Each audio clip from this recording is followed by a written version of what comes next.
大家好，今天很高兴的能够为大家做这个讲座，那就是怎么用我们的这个公积金来帮助我们退休。那通常呢，我是用英语来做这个讲座，不过有很多人就是跟我们就是反馈说，如果我们可以用华文来做这个讲座的话呢，我们可以帮到就是很多的，不只是年轻人，那尤其是那些就是比较年长的，可能不太熟悉这个公积金，也不会就是这些公积金英文的名词，可能他们会觉得就是这个华文的讲座呢会比较有用。那所以我就尽量的用这个华文来跟大家解释怎么用这个公积金来帮助我们退休。那首先呢，我们先来就是看一看我们今天所要讲的这个课题是什么。那第一呢，就是我希望就是跟大家讲，在我们退休的时候呢，我们必须遇到的这个5个风险是什么。那第二呢，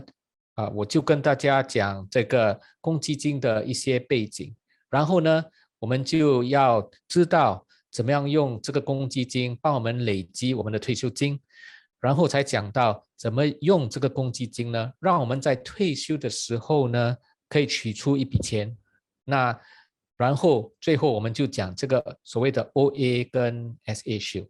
那首先呢，我们就先来讲这个一个退休人士必须所要面对的5个所谓的风险。那第一的风险呢，就是寿命太长的这个风险，英文我们叫做 longevity risk。那我们都知道，如果我们的寿命太长的话呢，如果我们还活着，那如果我们没有足够的这一个退休金呢，那这就是一个问题。那这是第一个的风险。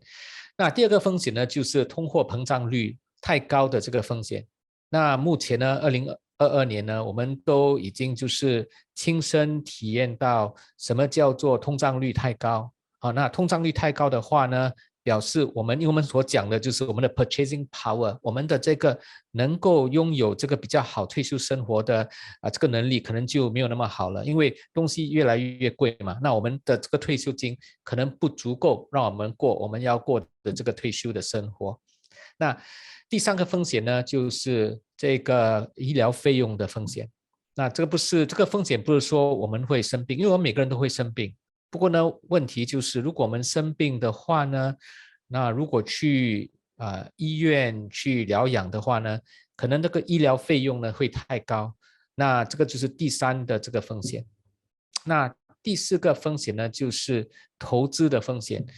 那当然投资呢，我们都知道我们必须要能够接受这个波动率太高。不过呢，其实还有一个风险，那就是因我们所讲的 sequence of return， 就是这一个回报来的次序的这个风险。那等一下呢，我会花多一点时间来跟大家解释什么是这个所谓次序的这个风险。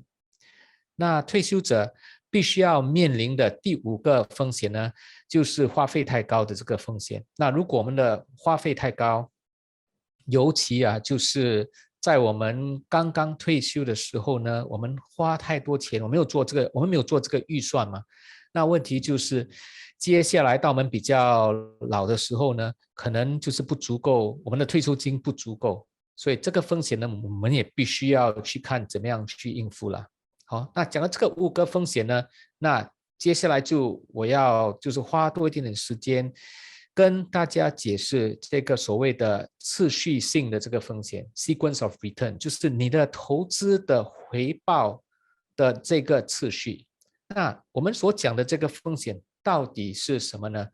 那我用一个例子呢来跟大家解释。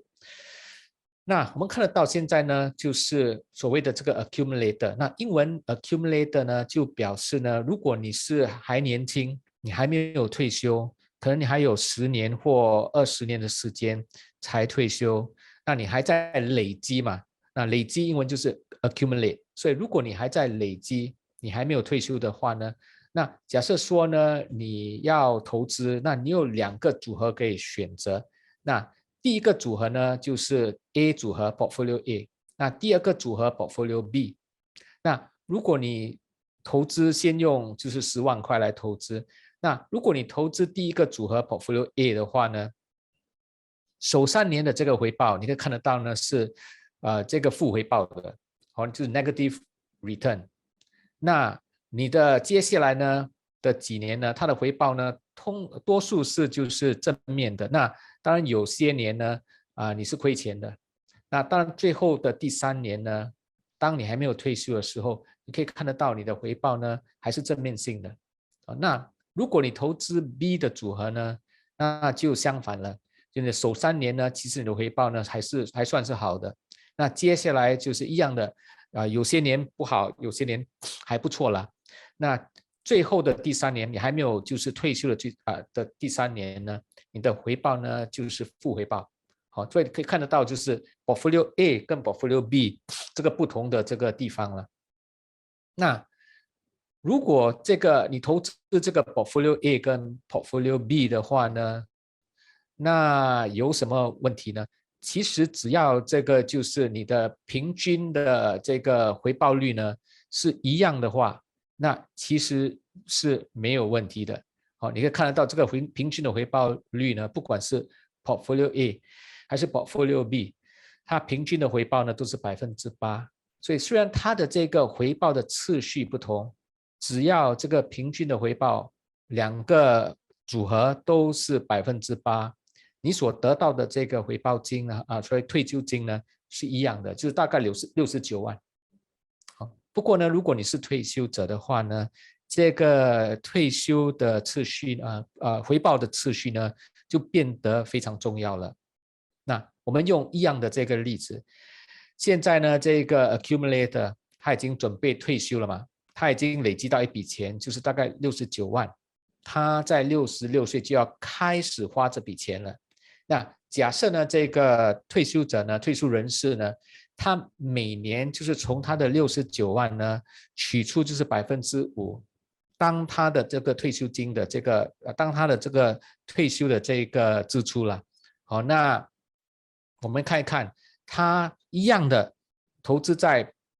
Portfolio A 组合 A 或者是 Portfolio B。那如果他是在 Portfolio A 的话呢，你可以看得到 Portfolio A 嘛，它的这个回报的次序一样的是首3年呢是红色的，接下来呢有红也有青，那当然最后的第3年呢，它的回报是正面的。Portfolio B 首3年是青的，接下来有红也有青，那最后的这3年呢，它的回报呢是属于这个负回报，就是 negative returns。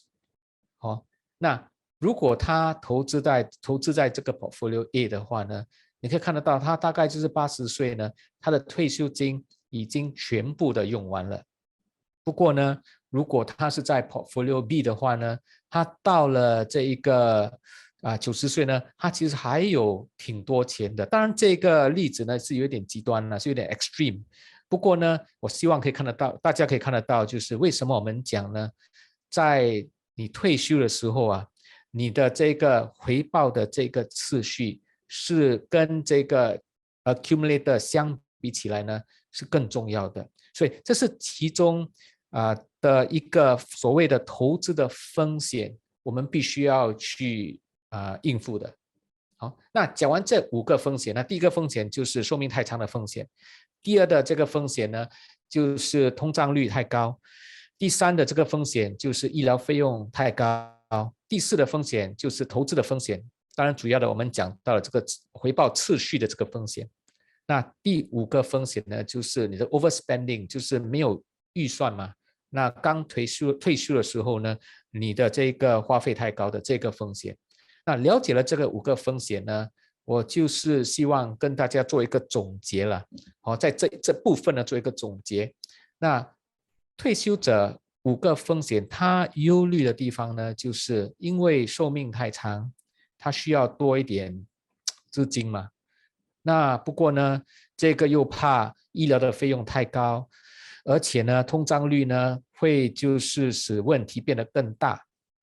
那当然呢，这个退休者可能必须要去投资来抗这个通胀。不过呢，投资呢会带来就是它一定的这个风险。那更糟的是，如果他没有预算的话呢，他可能钱也不够用，因为太早的时候呢花费太高嘛。那要怎么样去抗这一个所谓的5个风险呢？要怎么样去应付这5个风险呢？